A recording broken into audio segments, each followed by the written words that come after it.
గ్రంథవాగ్దానంబులన్నీ నావే ప్రాతియాధ్యాయము వరుసవచనము కాన దివ్య ప్రేమ వాగ్దానంబులు గ్రంథవాగ్దానంబులన్నీ నావే.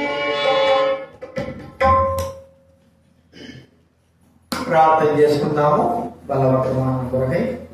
పరలోకమున్న తండ్రి, యేసు ప్రభువా మీకు వందనాలు. ఇదిగో ప్రభువా, మీ పాసంలోకి వచ్చుంటున్నాం. మా బాధ్యుల యువకులు తెలిసి తప్పు చేసేవారు, తెలియక తప్పు చేసేవారు మన్నించి క్షమించి ప్రభువా ప్రేమించే దేవుడు మీరని మీ దగ్గర కూర్చుంటున్నాం. ఈ ఆజ్ఞ ప్రకారంగా మరి తను పరీక్షించుకుని ఆ బలను ఆ రక్తంతో ఆ పాత్రను త్రాగాలని శ్రమిస్తూ వచ్చారు.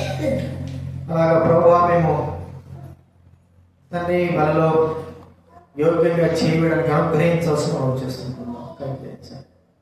మా హృదయాన్ని పాసకి అప్పుడు మా జీవితాన్ని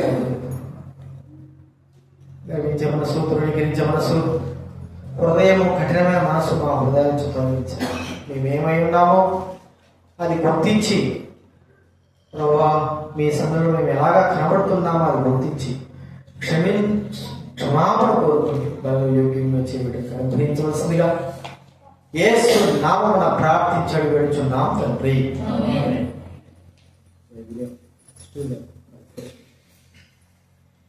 దైవ గ్రంథంలో నుంచి కొరింథీ రాసిన మొదటి పత్రిక 11వ అధ్యాయం 28వ వచనం మాత్రం మనం చదువుకుందా. కొరింథీ రాసిన మొదటి పత్రిక 11వ అధ్యాయము 28వ వచనం మనమందరం కూడా కలిసి చదువుకుందా. 28 మొదటి కొరింథీ రాసిన పత్రిక 11వ అధ్యాయము 28వ వచనం అందరూ చదువుకుందాం. కాబట్టి ప్రతి మనుష్యుడు తను తాను పరీక్షించుకోవడం ఆలాగు చేసి ఆ రక్తంతిని ఆ పాత్రలోని త్రాగవలెను. ఇక్కడ అపోస్తలుడైన పౌలుకి ఇవ్వబడిన సంఘ దర్శనం ప్రభు వల్ల పొందినటువంటి మాటలు. ఏదో మనిషి లేకపోతే రొట్టె తీసుకోవాలా, రాక్షసం తాగాల అన్నటువంటి తాత్కాలికంగా ఆలోచన కాదు. ప్రభువే తనతో మాట్లాడాడు. నా శరీరము రొట్టెగా, నా యొక్క రక్తము ద్రాక్షారసముగా మీరు మరి దాన్ని గుర్తు చేసుకుంటూ త్రాగాలి. అది కూడా ఎలాగంటే ప్రతి మనుషుడు తను తాను పరీక్షించుకోవాలి. పరీక్ష అంటే అర్థం ఏంటి మనకు బాగా తెలుసు. అనగా మనము సరిగా ఉన్నామా లేదా అనేటువంటి వ్యక్తిగత జీవితం సరిగా ఉన్నామా, ప్రభువు అనుకున్న రీతిలో, ఆయన ఆశించిన రీతిలో మన జీవితం ఉన్నదా లేదా అనేది పరీక్షించుకోకుండా మనం ఎప్పుడైతే మన మనసును కఠినం చేసుకుంటామో బలలో అందరి వలే మరి మనం చేతి బలలో పాల్పొందుతాము. మనకు శిక్ష, వ్యక్తిగతమైన శిక్ష అంటున్నాడు. ఎవరికైనా కావచ్చు, నాకు మీకు ఎవరికైనా, ఎంత పెద్ద వాళ్ళకైనా సరే. ఈ వ్యక్తికి శిక్ష లేదు, పరీక్షించుకోకుండా బల తీసుకున్నాడు, ఇలా తీసుకోవడం ద్వారా తప్పేమి లేదు అనడం కాదు. ఖచ్చితంగా శిక్ష అనేది అనుభవించాల్సింది. కాబట్టి ప్రతి మనుషుడు తను తాను పరీక్షించుకోవాలని ప్రభు అంటున్న మాట. ఇప్పుడు మనం పరీక్షించుకోవాలి.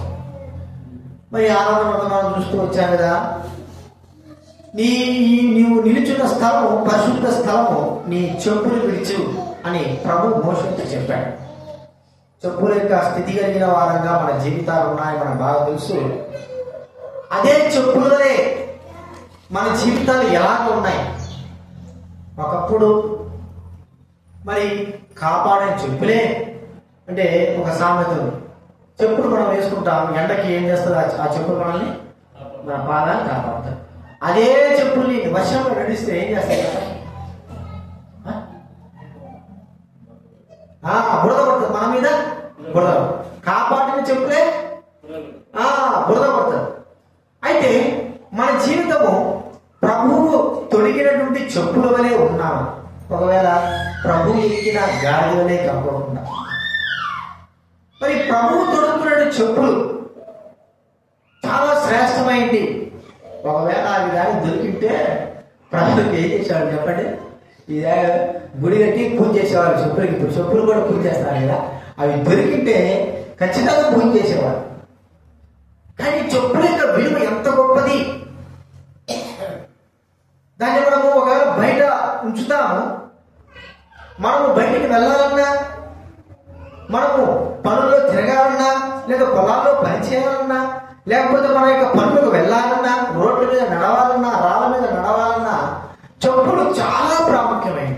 అది నాకెందుకు, నాకు అవసరం లేదు.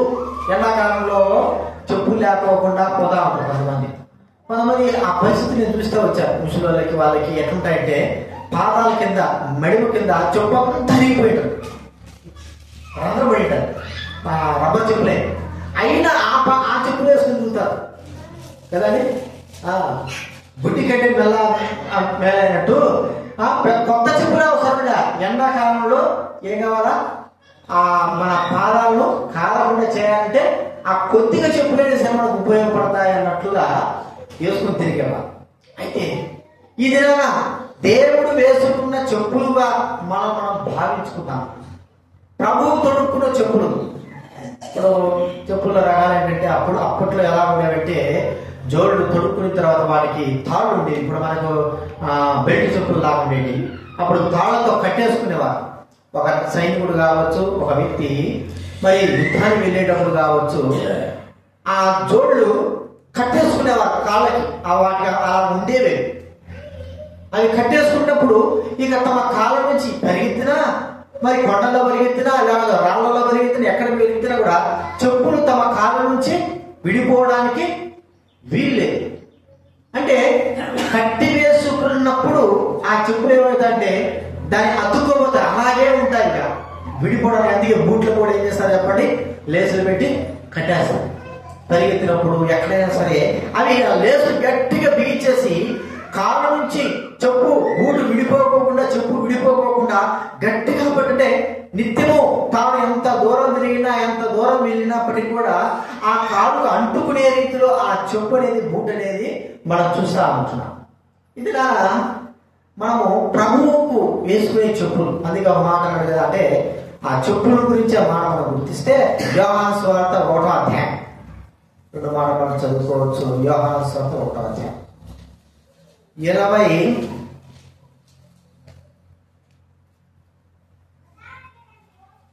వచనం చదువుకుందా. ఒక మాట, కొద్ది మాటలే. యోహాను సువార్త 1వ అధ్యాయము 27వ వచనం. తర్వాత మత్తయి 3:13 కూడా తీసుకోండి. నా వెనుక వచ్చుతున్నవాడు మీ మధ్య ఉన్నాడు, మీరు ఆయన నెరుగరు.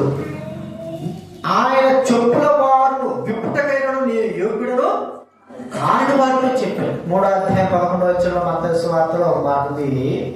మత్తయి సువార్త 3వ అధ్యాయం 11వ వచనంలో, మత్తయి సువార్త 3వ అధ్యాయం 11వ వచనం, మారు మనసు నిమిత్తం నేను నీళ్ళలో మీకు బాప్తిసం ఇస్తున్నాను, అయితే నా వెనుక వచ్చుచున్నవాడు నాకంటే శక్తిమంతుడు, ఆయన చెప్పులు మోయుటకైనను నేను పాత్రుడను. చెప్పులు మోయుటకైనా వాళ్ళ ఒక మనిషికి జీవిత యాత్రలో చెప్పులు ఎంత ప్రాముఖ్యమైనవో మనం గుర్తిస్తుంటున్నాం. ప్రభువు వేసుకున్న చెప్పుల వలె ఉంటున్న మనము, భావించుకుంటున్న మనము ఎంత ప్రాముఖ్యంగా ఎలాగ ఉండాలి ఆ చెప్పులు.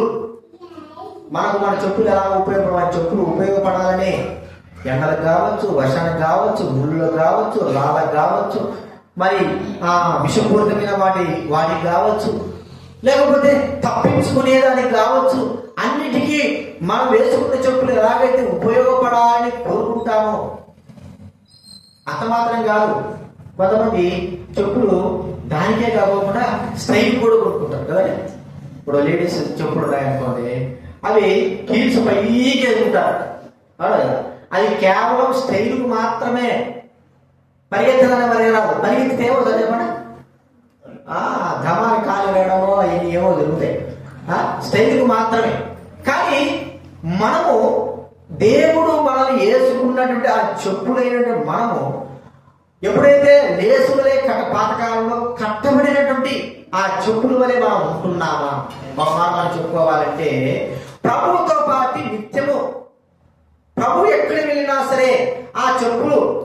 ఆయనకు అంటుకునే ఉంటాయి. ఇంటికి వెళ్ళొచ్చు, బయటికి వెళ్ళొచ్చు, కొండ మీదకి వెళ్ళొచ్చు, కొండ కిందకి రావచ్చు, లేకపోతే అడవుల్లో తిరగచ్చు. ఎక్కడైనా సరే ఆ కాళ్ళకు అంటుకున్నట్లుగా మనము ఆయనతో పాటి ఉంటున్నామా? ఒక మాట మనం ప్రభు అంటున్నాడు యోహాను సువార్త 12వ అధ్యాయంలో చూడండి, 12వ అధ్యాయం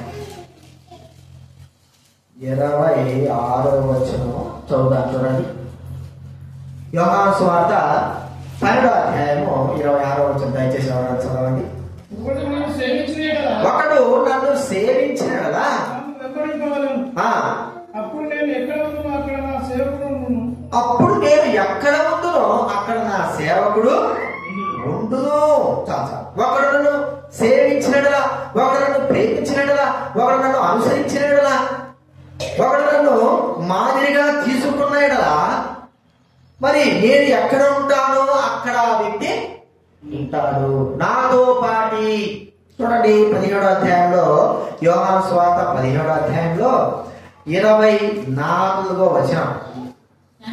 తండ్రి నేను ఎక్కడ ఉందునో అక్కడ నీవు నాకు అనుగ్రహించిన వారును నాతో కూడా ఉండవల్లని. చాలు, నీవు నాకు అనుగ్రహించిన వారు ఏమంటున్నారండి?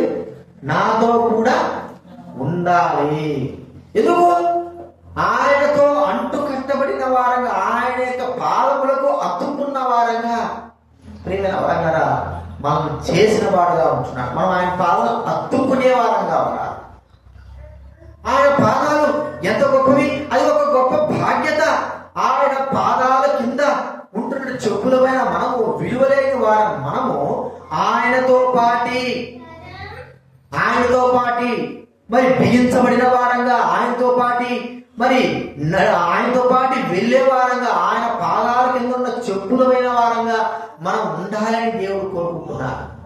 ఇది నాన్న ఆయనతో పాటి ఉండడానికి ఇష్టపడుతుంటే చూడండి, చెప్పులకి రకరకాల అంటే మనం వాడే విధానంలో ఉంటారు కదా. బయట వాడేదానికి ఒక రకమైన చెప్పులు, ఏదైనా ఫంక్షన్లకు వెళ్తాము, రోజు వేసుకుని చెప్పులు వేసుకుంటామా చెప్పండి, బూట్లు కావచ్చు. వాటికంటే ఒక ఒక ఒక ఆధిక్యత మనము ఇస్తాం. ఇంటి బయట తిరిగేదానికి ఇప్పుడు బయట మాకు చెప్పులు ఉన్నాయి, అవి ఇంటి బయట తిరగడానికి మేము ఉపయోగిస్తాం. ఇంకా కొన్ని ఉంటాయి కేవలం బాత్రూంలో మాత్రం ఉపయోగపడేవి ఉంటాయి కదండి. బాత్రూంలో పోతే వేసుకోవడానికి. అయితే ఏ స్థానంలో ఉన్నా, ఎక్కడ ఉన్నా మనం ఆయన కాళ్ళను అంటి పెట్టుకున్న వారంగా ఉంటున్నామా? ఆయన ఏ విధానంలో అయినా వాడుకోవచ్చు, మనం ఎలాగైనా వాడుకోవచ్చు. ఆయన ఏ విధంగా ముళ్ళ దగ్గర వెళ్ళేటప్పుడు కూడా ముళ్ళ దగ్గర వాడుకోవచ్చు, పొలం మీద వెళ్ళేటప్పుడు పొలం మీద వాడుకోవచ్చు, నీళ్ళలో వెళ్ళేటప్పుడు నీళ్ళలో వాడుకోవచ్చు, బురదలో వెళ్ళేటప్పుడు కూడా బురదలో వాడుకోవచ్చు. కానీ నిత్యము ఆయనతో అంటు పట్టబడిన వాడుగా, కట్టబడిన వాడుగా నీవు ఉంటున్నావా? తెలిసిన వారినరా మనము ఎలాంటి స్థితి కలిగిన వారని అంటున్నాం? ఆయనతో పాటి గ్రహించాల. వీరు దేవునితో పాటి, దేవుని సన్నిధితో పాటి ఉండేవారు. మన బాగా తెలుసు అపోస్తల కార్యంలో, అపోస్తల కార్యాలు చూడండి,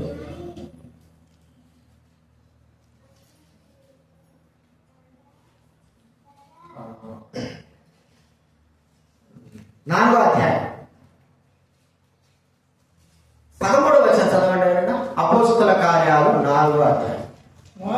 వారు ధైర్యమును చూచినప్పుడు వారు విద్యలేని పాములను గ్రహించి ఆశ్చర్యపడి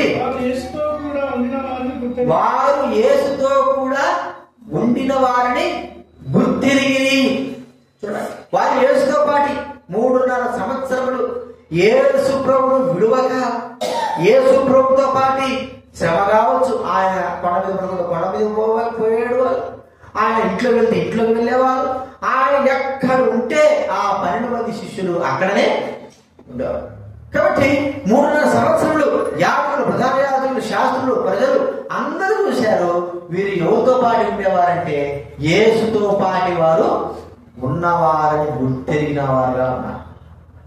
అంటే ఆయనతో పాటి ఉండడం. మన అనుభవం ఎలాగా ఉంది? యేసుతో పాటి మన అనుభవాలు ఉన్నాయా? యేసుతో పాటి నిత్యము ఆయన మనతో ఉన్నాడు, నేను కూడా ఆయనతో ఉన్నాను అనేటువంటి తలంపు, ఆలోచన మన హృదయాల్లో ఉందా? మనం అనుకుంటున్నామే కానీ మనతో పాటి ఆయన ఉండలేకపోవడం అనేది దురదృష్టకరం. రెండు సందర్భాల్లో ప్రభు అన్నాడు కదా, మోషే మరి ఇశ్రాయేలు తప్పు చేస్తే ఆ దూడను పెట్టుకొని ఆరాధించిన తర్వాత మరి వాళ్ళంతా తప్పు చేసినప్పుడు మోషే ప్రభు సందులో ఉండి ప్రభువా వీరిని క్షమించని వేడుకున్నాడు.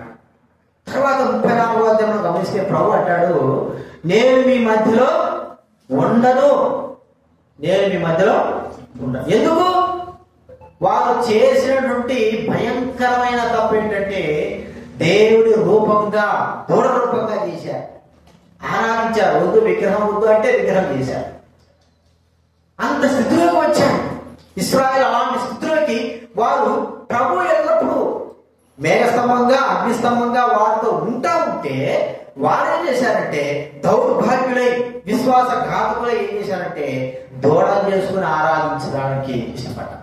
అందుకే అన్నాడు, నేను మీ మధ్య ఉండడానికి ఇష్టపడలేదు. చూడండి, అలాంటి యొక్క స్థితిలో మనం ఉంటున్నాము. రెండవ స్థితి మనం గమనిస్తే, సౌలు విషయాలు గమనిస్తే, సౌలును దేవుడు ఎడబాసినాడు అనేటువంటి ఆ మాట మనకు దేవుడు దుఃఖకరమైన మాట.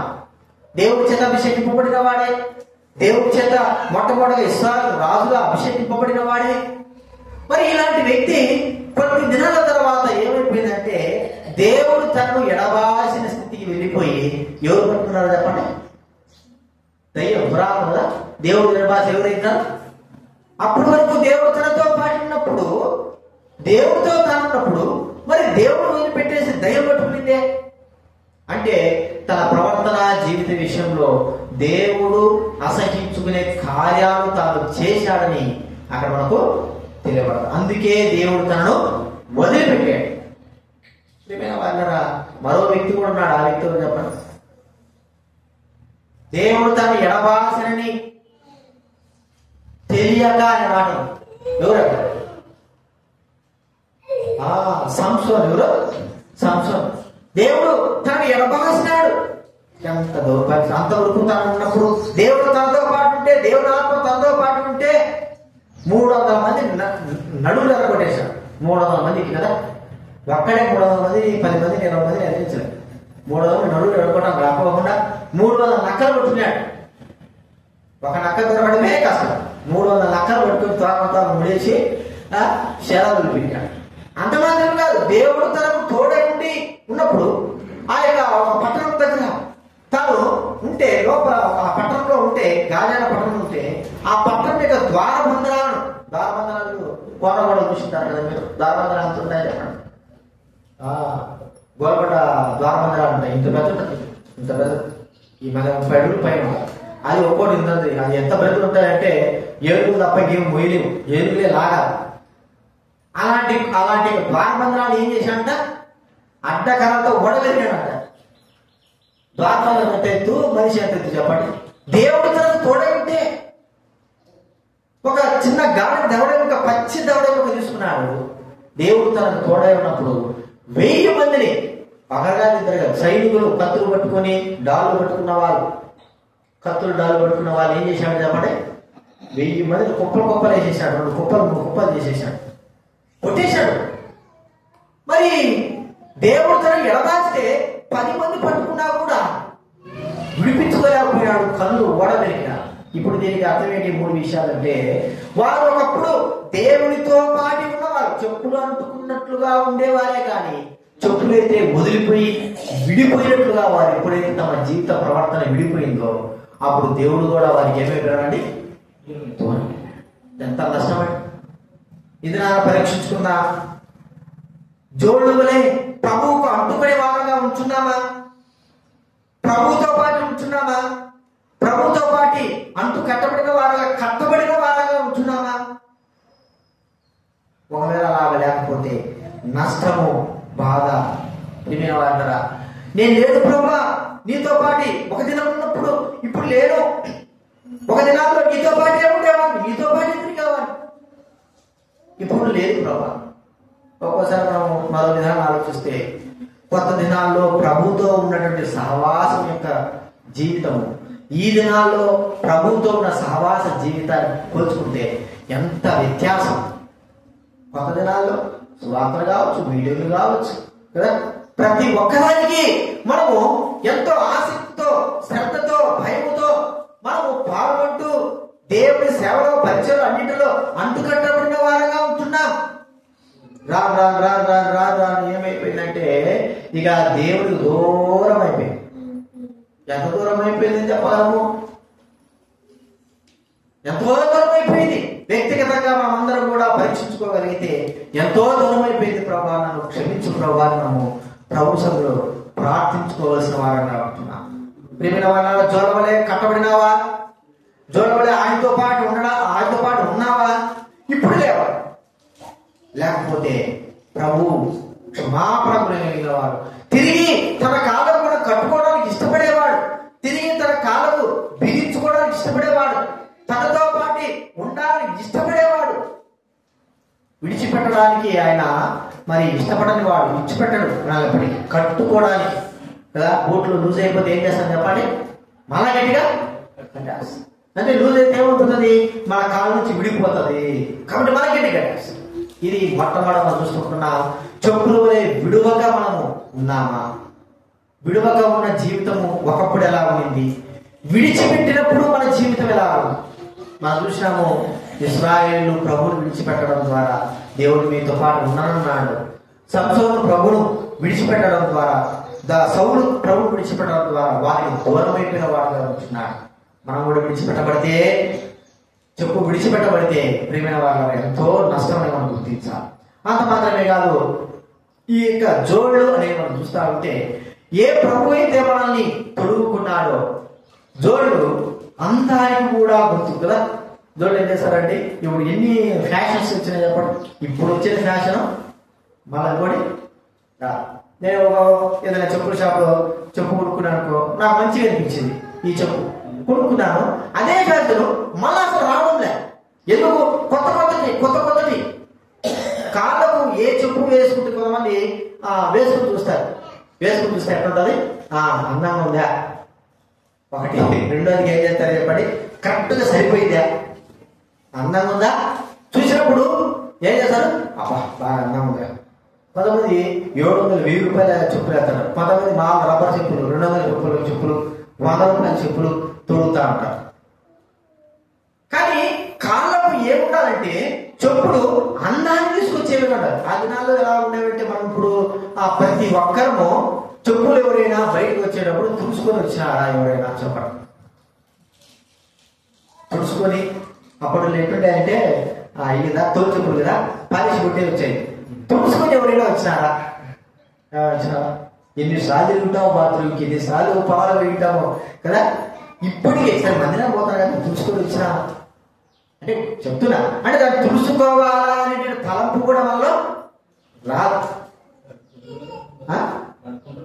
కడుక్కునేది వేరు, అది షైనింగ్ వస్తుంది. మీకు తెలుసు ఈ బూట్లు ఎట్లుంటాయంటే, బూట్లు తోచుకుని షైనింగ్ వస్తాయి. షైనింగ్ వస్తాయి అంటే అది చూడగానే మాకు కూడా ఉండకూడదు అంటే షైనింగ్ వస్తుంది. ఆ దినాలు అటు ఉండేది. ఇప్పుడంటే మనం కడుక్కుంటాం కాబట్టి ఆ చెప్పులు కూడా అటు తయారు చేశారు. మళ్ళీ కడుక్కుంటే మళ్ళీ ఏమైపోతాయి? మళ్ళా యథార్థకు వచ్చేటట్టు ఉంటాయి. ఇప్పుడు ఏం చేశారు? జోళ్ళు ఏం తెలుపుతున్నాయంటే అందమును. ఈ అందం ఏంటంటే సువార్త. చూడండి, ఒక మాట మనకు వాక్యంలో రాయడం అన్నమాట.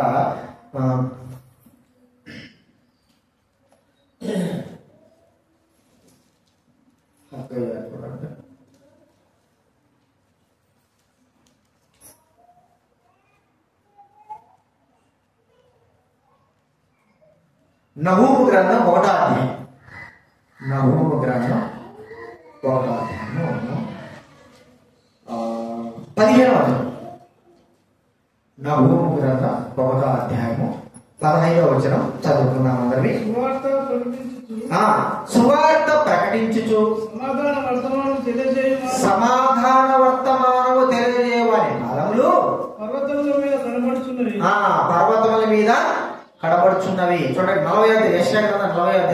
వచనంలో అక్కడ మనకు చాలా చక్కని మాట,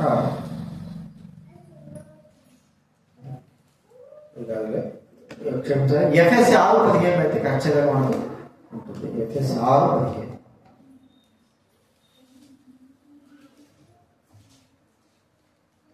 చదవండి. ఎఫ్ఎస్సి 6:15 చదవండి. ఆదములకు సమాధాన సువార్తమైన సిద్ధ మనస్సులను జోడు తొడుక్కొని నిలవబడి పాదములకు సువార్తమైన సిద్ధ మనస్సును జోడు తొడుగుకొని నిలవబడి. ఇంకా మాట్లాడండి. ఇక మా రోమ రాసిన పత్రిక 10వ అధ్యాయం 15వ వచనం. రోమ 10:15 ఇక్కడ చక్కగా ఉన్నారు చూడండి. రోమ రాసిన పత్రిక 10వ అధ్యాయము 15వ వచనం చదవండి. 10:15 ప్రకటించువారు పంపబడని ఎడల ఎట్లు ప్రకటించుదురు? ఇది విషయమై ఉత్తమమైన వాటిని గురించి సువార్త ప్రకటించు వారి పాదములెంతో సుందరములైనవి. సువార్త ప్రకటించు వారి పాదములెంతో ఏంటంటే సుందరములు. ప్రియమైన వాళ్ళగా దేవునికి అందాన్ని పెంచేటువంటి పని ఏంటంటే సువార్త. ఈ పని మనము చేసుకుంటున్నామా? సిద్ధ మనస్సు అనేటువంటి జోడు మనం తొడుక్కునే వారంగా ఉండాలి. ఇది దేని చూపిస్తుంది? మనము యేసుక్రీస్తు వారిని గురించి చెప్పేటువంటి సుందరమైనటువంటి సువార్తల గురించి చెప్తాము. ఇదనా ప్రభువును కలిగి ప్రభువు కాళ్ళకు తొడగబడినటువంటి చెప్పులమైన మనము ఆయన కాళ్ళకు ఎంత అందమైనదిగా సుందరమైనదిగా చేసేటువంటి సువార్తను మనం ప్రకటిస్తా ఉంటున్నాం. విధానాల్లో సువార్త అనే మాట మర్చిపోయారు. సువార్త అంటే క్రీస్తుని గురించి, సిలువను గురించి చెప్పేటువంటి మాట. క్రీస్తు సిలువను గురించి అనగా ఆ పాదములు ప్రభువు గురించి సువార్తను శ్రమించినప్పుడు వాడరా అవి ఎంతో సుందరమైనవి. వాటి గురించి ప్రభు వర్ణిస్తాడు. సుందరములైన పాదాలు, సుందరములైనటువంటి జోళ్ళు.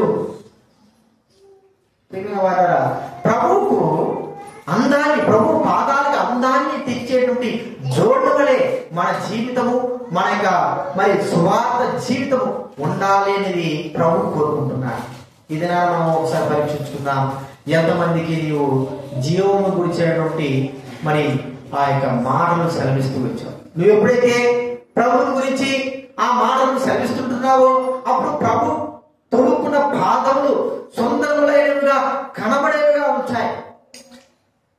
వాడరా చెప్పులు ఎప్పటికీ సుందరంగా ఉంటాయని మనం చెప్పుకోవడమే కాదు, కానీ అవి మన పాదాలకు తొడగబడినప్పుడే వాటికి అందం కదండి. ఎంత అందంగా ఉంటాయండి, ఎంత అందంగా ఉంటాయంటే అందం ఉంటే అది అట్టే ఉంటుంది.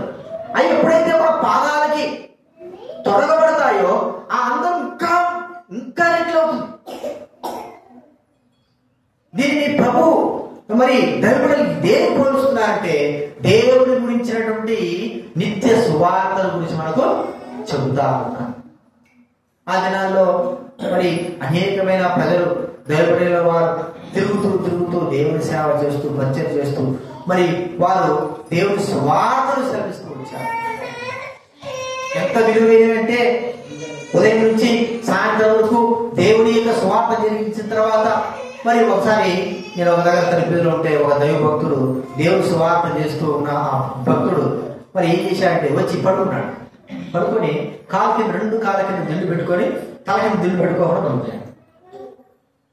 ఏదన్నా దిండు ఎక్కడ పెట్టుకోవాలి చెప్పండి? మరి కాళ్ళ కింద ఇప్పుడు పెట్టుకుంటారు దిండు? కాళ్ళు వాసినప్పుడు, ఏదైనా ఆపరేషన్ చేసినప్పుడు కాళ్ళ కింద దిండు పెడతారు. ఆయన అంటాడు తలకి ఏం పని చేసింది? కాళ్ళు ఎన్ని కిలోమీటర్లు నడిచింది, ఎంత నడిచింది దేవుని సేవ కొరకు. ఇప్పుడు కాళ్ళు ఏమైపోయినాయి? వాసిపోయినాయి, మరి ముద్దయిపోయినాయి, ఎంత మరి అలసిపోయినాయి. తల అలసిపోయిందా? అలసిపోయిన దానికి ఏం చేయాలి? మెత్తటి దిండు కాళ్ళ కింద పెట్టింది. వాళ్ళ యొక్క భావ నిజమే. దేవుని సువార్త కొరకు, దేవుని సేవ కొరకు అలసిపోయినటువంటి కాళ్ళకి దిండు పెట్టేవారు. అంటే అవి సుందరముగా ప్రభు దృష్టిలో, మనుషుల దృష్టిలో కాదు. కాలు ఎలాగైనా ఉండని, నల్ల ఉండని, తెల్ల ఉండని, వంకర ఉండని, ఎట్లయినా ఉండని, అవి దేవుని సేవ చేస్తున్న కాలు కాబట్టి అవి దేవుని దృష్టిలో సుందరములైనవి. ఇదనా చెప్పులు ఆయన కాళ్ళకు తొడగబడేది. ఒకవేళ ఆయన వలె మనము దేవుని సేవా పరిచయంలో తిరిగి, లేకపోతే అనేకమైనటువంటి వారికి దేవుని సువార్తను ప్రకటించే వారంగా ఉంటున్నామా? ప్రభు గురించి ఆ వాక్యం రాయింది, ఆయన గ్రామ గ్రామంలో తిరుగుతూ. వినండి, మార్కు సువార్త 6వ అధ్యాయం. మార్కు సువార్త 6వ అధ్యాయం 6వ వచ్చిన చదవండి ఎవరైనా. 6 ఆయన చుట్టుపట్లనున్న గ్రామములను తిరుగుచూ బోధించుడు. ఎట్లు? చెప్పులు లేకపోకుండా చెప్పులు వేసుకుని.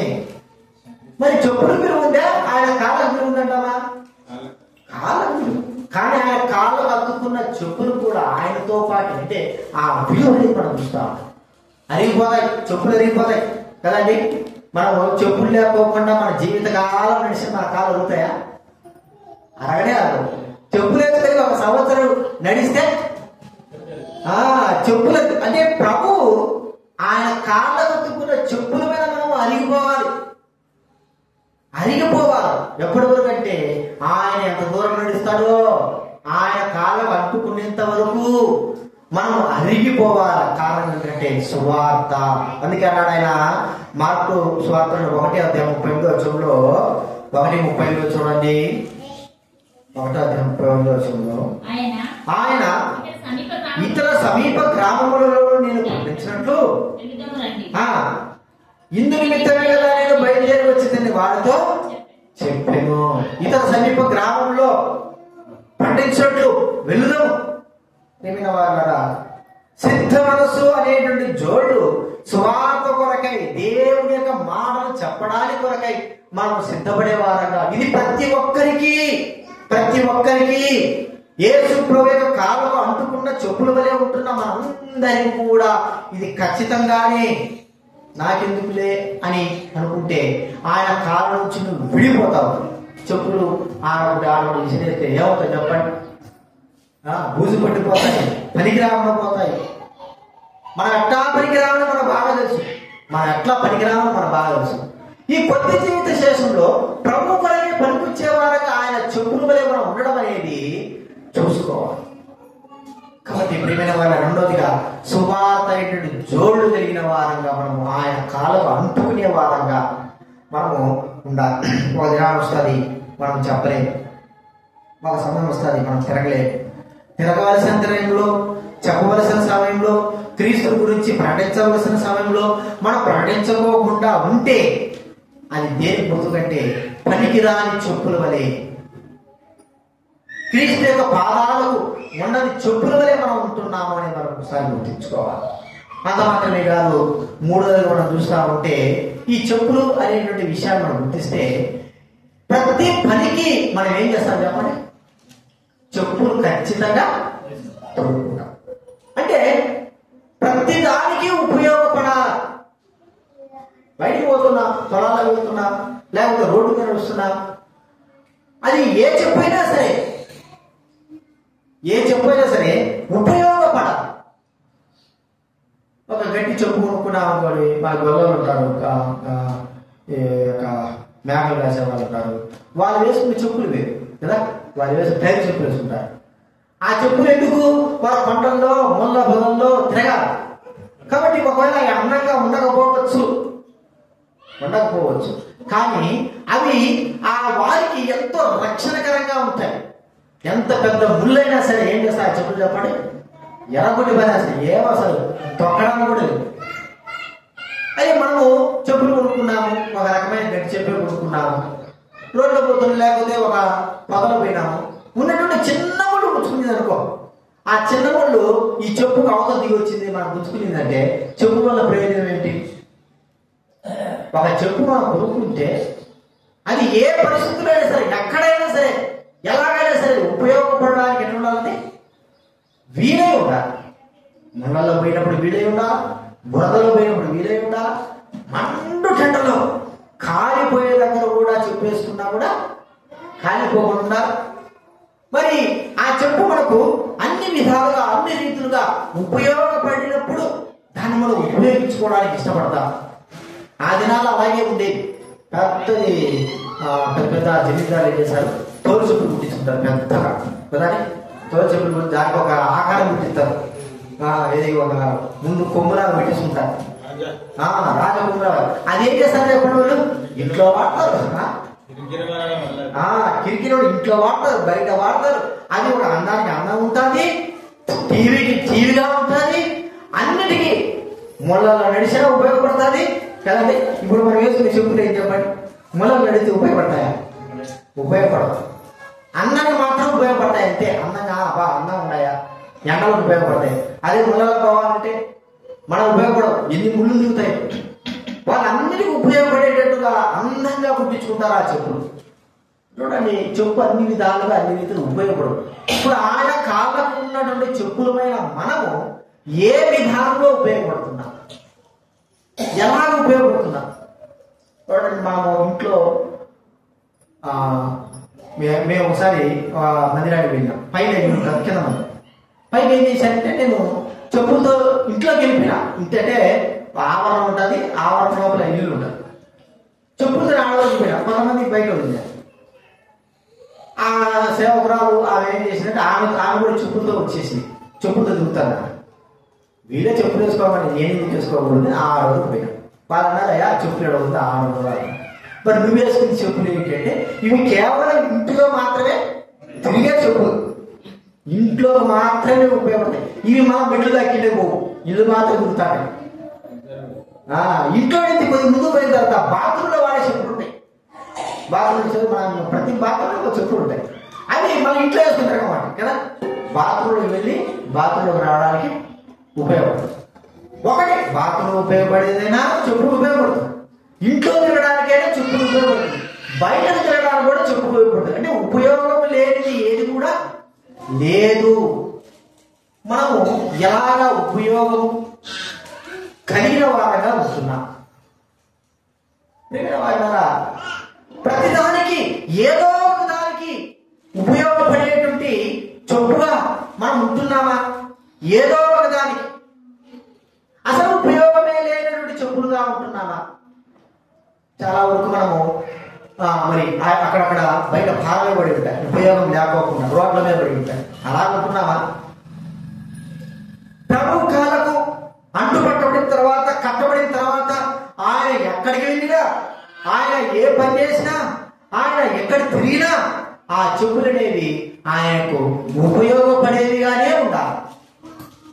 ఉపయోగం లేకపోతే ఆ చెప్పులు ఏం చేస్తాడు, బయట ఇసిరాశాడు. తెగిపోయిందని కూడా ఇసిరాశాడు. అందుకే మూడోది మనం చూసుకొచ్చాం, ఉపయోగము. ఒకప్పుడు ఉపయోగం లేకపోయిండొచ్చు, ఇప్పుడు మేము ప్రభువుకు ఉపయోగపడేవారు. గాడి మనం తెలుసుకుందా, గాడి దేవుడికి కావలసి ఉన్నది. ఎవరికి కావలసి ఉన్నదండి? ప్రభువుకు కావలసింది. కట్టబడింది గాడిద. ప్రభువుకు ఉపయోగం, అది ఆ ప్రభువుకు కావలసి ఉన్నది అన్నప్పుడు మరి ఈ గాడిద కూడా దేవుడికి ఉపయోగపడుతుందేమో. అవును, గాడిద కూడా దేవుడు ఉపయోగపడతాము. కాబట్టి ఇంకొక మాట మనం చూస్తూ ఉంటే, ఫిలోము రాసిన పత్రికలోనే ఈ మాట మనం గుర్తిస్తాం. ఫిలోమోను చూడండి, హెబ్రీ ముందు ఉంటుంది. ఫిలోము రాసిన పత్రిక 1వ అధ్యాయం 11వ వచనం చదవబడేనా? ఫిలోమోను 1:11.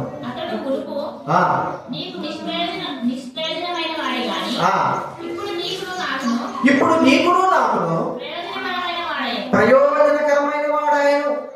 ఎట్లా చెప్పండి, అతడు మునుపు నిష్ప్రయోజకమైన వాడే, కానీ ఇప్పుడు నీకు నాకు ఏమైపోయాడండి? ప్రయోజనకరమైన వాడుగా ఉన్నాడు. ప్రయోజనంగా ఉపయోగించుకోవడానికి యోగ్యకరమైన వాడుగా ఉన్నాడు. మనకు బాగా తెలుసు, మన ఇంటిలో ఉన్నటువంటి ప్రతి సామాను ఏదో ఒక దినాన మనకు ఉపయోగపడడానికే మనం ఉంటుంది కదండి. ప్రతిదీ చెప్పులు కావచ్చు, కుర్చీలు కావచ్చు, మంచాలు కావచ్చు, దుప్పట్లు కావచ్చు, అన్ని చివరికి పొయ్యి దగ్గర ఉండేటువంటి ఏమిటో చెప్పండి, మసిగుడ్డ కూడా నాకు మసిగుడ్డ వదిలే అని పారేస్తామా చెప్పండి? నాకు మసిగుడ్డ పారేస్తే మన చేతులే కాస్తాయి. ఆ మసిగుడ్డలు ఏం చేయదు. మసిగుడ్డ వేడిని తట్టుకోవడానికి పట్టుకునేటువంటి మసిగుడ్డ. దాంతో చూసుకోవడానికి అంటే ఉపయోగం లేదు, దీని వలన మనకు ఉపయోగం లేదు అని చెప్పడానికి లేదు. మన శరీరంలో ప్రతి అవయవము ఉపయోగకరమైనదే. అనగా శరీరం క్షేమాభివృద్ధి కలగడానికి కొరకై ఉపయోగకరమైన వారంగా దేవుడు మనం చేశాడు. కానీ ఉపయోగం లేని వారంగా, దేనికి పనికిరాని వారంగా దేవుడు మనం ఎప్పటి కూడా చెయ్యలేదు. దేవుడు సృష్టించిన ఎంట్రుక మొదలుకొని గోరు వరకు కూడా ఉపయోగకరమైందే. కనీసము మన ముక్కులో ఉన్నటువంటి వెంట్రుక కూడా ఉపయోగకరమైనదే. ఉపయోగం లేనిగా దేవుడు దేన్ని సృజించాలి. మరి ఆయన వేసుకునే చెప్పులమైన మనము అన్నిటికీ ఉపయోగపడుతున్నామా? అన్నిటికీ ఉపయోగపడేటట్లుగా మనం జీవిస్తుంటున్నామా? లేదా కొన్నిటికి మాత్రం ఉపయోగపడతారండి. సరే, దానికైనా ఉపయోగపడుతున్నామా? ఆ కొన్నిటికైనా ఉపయోగపడుతున్నామా? ఉపయోగం లేని దేవుడు ఎప్పటికి కూడా ఇష్టపడడు. ఉపయోగం ఉన్నదే. మనం కూడా ఉపయోగం లేని దాని గురించి మనకు కూడా తెలుసు. మన ఇళ్లలో ఉపయోగం లేని ఏదైనా ఉంటే చెత్తకేసేస్తా ఉంటాం. మాకు ఎందుకు ఊరికే ఇల్లంతా మరి చెత్తతో రూమ్లో నింపబడుతున్న ఆయన తీశారు. ఉపయోగకరమైన వారంగా మనల్ని చేయడం. అంత మాత్రమే కాదు, చివరిగా 4వదిగా చూస్తే సిద్ధమైన మాట. చూడండి, అదే మన మాట తెలుసుకున్నాము. ఎఫెసీ 6:11 చదువుకున్నాం కదా. సిద్ధమైన మనస్సు. 6:15 చదవండి ఎవరైనా.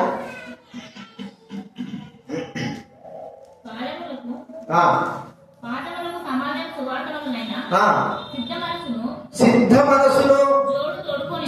మనసును జోడు. సిద్ధ మనసు పాదములకు మనము సిద్ధ మనసు కలిగిన వారంగా. దేనికి చెప్పండి? దానికి సువార్తకు సిద్ధమైన మనసు జోడు అనే మాట చూస్తున్నాం. సిద్ధ మనసు ఏమిటి? సిద్ధ మనసు అంటే ప్రతిదానికి నీవు సిద్ధపడి ఉన్నావా? ప్రతి దానికి. అందుకే మరి మిలిటరీకి వెళ్ళేటువంటి వారికి ఏం చేస్తారంటే, వాళ్ళు వేసుకున్న దుస్తులు కావచ్చు, వాళ్ళు పట్టుకున్నటువంటి గన్ను కావచ్చు, వారి వీపు వెనకున్నటువంటి ఆ మూట కావచ్చు, వారి టోపీ కావచ్చు, చివరికి వారు వేసుకున్న బూట్లు కావచ్చు, రెడీగా సిద్ధంగా ఉంటారు.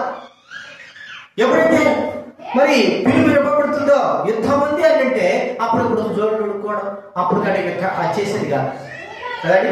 ప్రతిదీ మిలిటరీలో ఉండే వాళ్ళు మిలిటరీకి లోపల ఎంటర్ అయిన వారికి అందరికీ ఏముంటుంది చెప్పండి? మొట్టమొదటిగా బూట్లు కరెక్ట్ గా ఉండాలి, చొక్కా అవన్నీ కూడా కరెక్ట్ గా టచ్ చేసి కరెక్ట్గా ఉండాలి, వాళ్ళ దగ్గర గన్ రెడీగా ఉండాలి, ఏది ఉన్నా లేకపోయినా సిద్ధం. ఎప్పుడు ఏ క్షణాన శత్రువు వస్తాడో, ఎప్పుడు ఏ క్షణాన ఏ వస్తుందో తెలియదు కాబట్టి సిద్ధంగా ఉండడం అనేది మనం చూస్తా ఉంటున్నాం. ఇది ఈ జోడల గురించి మనం చూస్తా ఉంటే సిద్ధపాటు. మనము ప్రభువు రాకడ కొరకే కావచ్చు, దేవుడి పనుల కొరకే కావచ్చు, రాబోయే దినాలు జరిగే దేని విషయమైనా సరే సిద్ధంగా ఉన్నావా? సిద్ధం. నేను సిద్ధంగా ఉన్నాను, నేను రెడీ. అంటే ఒక మాట చెప్పుకోవాలంటే దేవుడు మనం వాడుకోవడానికి కొరకై సిద్ధమైన వారంగా ఉన్నామా? ఒక కత్తి ఉందనుకోండి, మొద్దు భారీ ఉంది, యుద్ధం వచ్చింది, అప్పుడు పోయి కంసాల దగ్గర పోయి దాన్ని సరిపిస్తుంటాడా? కాదు. అది ముందుగానే సిద్ధమై ఉండి వారిలో దిగి ఉంటుంది. ఎంత మరి నైపుణ్యత అంటే అక్కడ పట్టుకుంటే తెగేటట్టుగా ఉంటుంది, సిద్ధంగా. విల్లు వేసేవాడు, బాణాలు వేసేవాడు, ఆ విల్లు అనేది సిద్ధంగా రెడీగా ఉంటుంది, అంబుల పొదిలో సిద్ధంగా ఉంటుంది. ఈట పట్టుకోవడంతో ఆ ఈట సిద్ధంగా ఉంటుంది. ఎప్పుడు ఏ క్షణాన ఉపయోగించడానికి వీలైన రీతిలో, ప్రభువు వాడుకోవడానికి వీలైన రీతిలో మనము సిద్ధమైన వారంగా ఉండాలి. అంటే అలక్ష్యము, నిర్లక్ష్యము తెలియదు మనకు కాదు. ప్రియమైన వారినారా, సిద్ధపాటు. దేవుడి మందిరానికి వచ్చేటప్పుడు సిద్ధపాటు, దేవుడి పరిచయం చేసేటప్పుడు సిద్ధపాటు, లేకపోతే ఏదైనా సరే ముందుగానే సిద్ధపాటు. ఆ సమయాన మనం సిద్ధపాటు లేకపోతే మన జీవితంలో ఎంత నష్టపడాల్సి వస్తుందో ఒకసారి గుర్తించుకుందాం. సిద్ధపాటు, నువ్వు సిద్ధపడదు కదా. యెహెజ్కేలు గ్రంథం 38వ అధ్యాయం మాట్లాడుతుంది. యెహెజ్కేలు గ్రంథము 38:7 చదవండి ఎవరైనా. యెహెజ్కేలు 38:7 చదవండి. నీవు సిద్ధముగా ఉండుము, సిద్ధపరచుము, నీవు సిద్ధంగా ఉండు. మనకు తెలుసు మత్తయి 25వ అధ్యాయంలో 5 బుద్ధిగల కణికలను చదివిస్తా ఉన్నాడు. సిద్ధపాటు దేని కొరకై అని ఆయన చెప్తున్నాడంటే ఆయన రాకడ కొరకై నీ జీవితం ఎలా ఉండాలా, ఎప్పుడు వస్తాడో తెలియదు. ఇప్పుడు కాదులే, మనం ఏదైనా ఉద్యోగస్తుల దగ్గర పోయినా లేకపోతే పెద్ద పెద్ద అధికారుల దగ్గర పోయినా మనము మన ఇష్ట ప్రకారంగా పోము. ఎప్పుడు పోతాం చెప్పండి? వాళ్ళు 10 గంటలకు వస్తారంటే 11 పోతే అంతే. ఒక్కోసారి ముందే రావద్దు చెప్పలేదు. మన లోక పరిస్థితికి ఒక డ్రైవర్ దగ్గర పోవాలా, ఎప్పుడు పోతాను చెప్పండి? నువ్వు ఆయన 9 గంటలకు పోతాడంటే 7 గంటలకు పోయి మనం కాసుకుంటాం. రెడీ ఉంటాడా, రెడీ కూడా అడుగుతాడా, ఏం చేస్తాడు, ఏం కదా. ఆయన దాన్ని తప్పిపోయినాడు దొరకలేదా. కాబట్టి ముందుగానే పోయి మనం ఏం చేస్తుంటాం, సిద్ధపడి ఉంటాం. సిద్ధం మరి పెళ్లిలో కావచ్చు, లేకపోతే మీటింగ్లో కావచ్చు, లేకపోతే ఒక ప్రయాణం చేసేదానికి కావచ్చు, లేకపోతే ఒక పని చేసేదానికి కావచ్చు.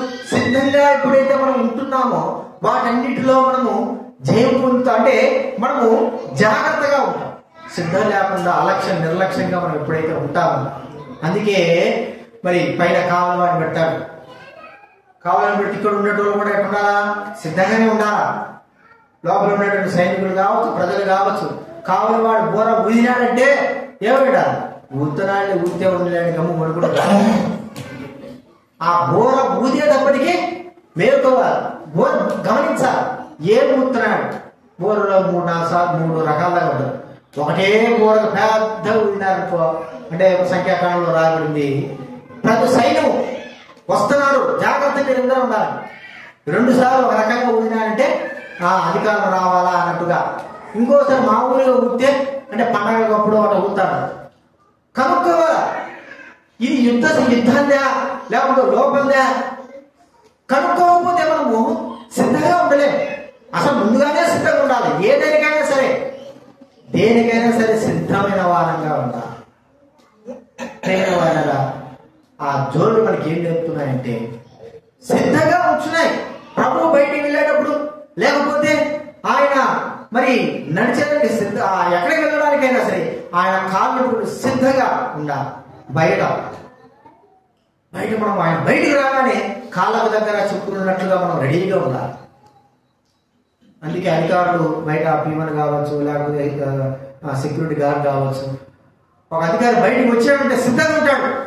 ఆ సెక్యూరిటీ గార్డ్ కావచ్చు, పీమన్ కావచ్చు, ఎప్పుడు వస్తాడంటే అప్పుడు రెడీగా తన దగ్గర నిలిచి ఉండాలి అంతే. మరి ప్రభువు ఎప్పుడు వస్తాడని తెలియనప్పుడు మన జీవితం అలక్ష్యంగా ఉంటే మనం సిద్ధపడిన వారంగా ఉంటామా, విడవబడిన వారంగా? అందులో ప్రభు వచ్చే ఆ యొక్క రాకడ ఇంకా అసలు చాలా కష్టమైంది. కళ్ళు మూసి కళ్ళు తెరిసేలాగా వచ్చి వెళ్ళిపోయేటువంటి పరిస్థితి. రైలు అన్నా సరే ఒక అరగంట 10 నిమిషాల్లో వచ్చి ఉంటుంది. 10 నిమిషాలు లేట్ అయిందని చెప్పుకోవచ్చు. ఇది లేట్ కూడా కాదు, కళ్ళు మూసి కళ్ళు తెరిసే సమయంలో జరిగిపోయే కార్యక్రమం. ఇంకెంత సిద్ధపాటు ఉండాలి. అందుకే జోళ్ళు అనేటువంటి సిద్ధపాటుకి, ప్రభువు కొరకు, ప్రభువు సేవ కొరకు. నేను అనుకున్నా ఒక్కోసారి దేవుని మందిరానికి మనము సిద్ధపాటుగా వస్తున్నాము ఏమో చెప్పలేము. దేవుడి మందిరానికి వచ్చే సమయంలో, దేవుడి మందిరంలో ఉండే సమయంలోనే రావచ్చు దేవుడి సిద్ధపాటు. దేవుడికి రాకడ దేవుడి మందిరానికి వచ్చే సమయంలోనే ఆయన ఆ మందిరంలో కూర్చున్నప్పుడే రావచ్చు దేవుడు రాకడ. చెప్పలేము, ఎప్పుడు వస్తాడో తెలియదు కదా. ఆ సమయంలో మనము అలక్ష్యంగా ఉంటే నష్టపడతాం, ఏడుస్తాం, బాధపడతాం. కాబట్టి ప్రియమైన వారులారా, సిద్ధపాటు ఈ జీవితంలో ఉందా? ప్రభు కొరకై, ప్రభు పనిలో కొరకై సిద్ధపడిన వారంగా ఉంటున్నామా? ఏదైనా సరే ప్రభు పని అన్నప్పుడు, ప్రభు సేవ అన్నప్పుడు, ప్రభు మందిరం అన్నప్పుడు సిద్ధంగా ఉండాలి. అవన్నీ కూడా ఒక మాట మనం తెలుసుకోవచ్చు. మరి ఆయన విశ్రాంతి దినంలో సిద్ధంగా ఉండాలి. సాయంత్రం మరి శుక్రవారం సాయంత్రం అయిందంటే, చీకటి పడుతున్నదంటే ఇశ్రాయేలు ఎలా ఉండేవారు? సిద్ధంగా ఉండేవారు. ఎక్కడ కూడా ఇలా పల్లెండి లోపలికే శుక్రవారం సాయంత్రం సూర్యుడు అస్తమించక మునిపి అన్ని చేసేసుకోవాలా. తర్వాత ఏ పని చేయడానికి లేదు. శనివారం వచ్చిందే అంటే బయటకు పోవడానికి లేదు. ముందుగానే సిద్ధపాటు కలిగిన వారుగా ఉండేవారు అవుతాడు. సిద్ధపాటు నీ జీవితం ఇదొకటని కాదు. మన ప్రాముఖ్యంగా ఏంటంటే ప్రభు రాకడ కొరకు, ఆయన పనుల కొరకు సిద్ధంగా ఉన్నామా అనేది మనము ఒక దైవదేవుడు కావచ్చు, లేకపోతే అప్పుడు అభిజనాథ్ భక్సింగ్ గారు ఆయన దగ్గర సేవా పద్ధతి ఉండేవారు, విశ్వాసం ఉండేవారు. ఏదైనా పని చెప్తున్నాడంటే ఆయన పని చెప్పడానికి, ఆయన పని చేయడానికి సిద్ధంగా ఉండేవారు. ఒకవేళ అది చేయలేకపోతే, చేయడానికి ఆ సమయంలో మనము లేకపోతే ఆ పని అనేది, ఆ సమయం అనేది ఇతరులకు ఇవ్వబడతారు. వారు దాన్ని ఉపయోగించుకుంటారు. అలాంటి సిద్ధపాటు మన జీవితంలో కలిగి ఉండాలి. ఆత్మ సంబంధంగా, ఆత్మీయంగా మనము సిద్ధపాటు కలిగిన వారంగా ఉండాలి. ఈ 4 విషయాలు గుర్తుపెట్టుకొని, చెప్పులు ఆయన తొడుక్కున్న చెప్పుల వల్ల మనం ఉన్నామని గుర్తించుకున్నాం. ఆ చెప్పుల యొక్క స్థితి 400 విషయాలు మనకు ఉన్నదని గుర్తించుకొని ప్రభువుకు ఎలా ఉన్నామో మనం ఒకసారి ప్రభు సన్నిధిలో ప్రార్థన చేసుకుందాం. క్షమాపణ కోరుకొని యోగ్యంగా బలిలో చేద్దాం.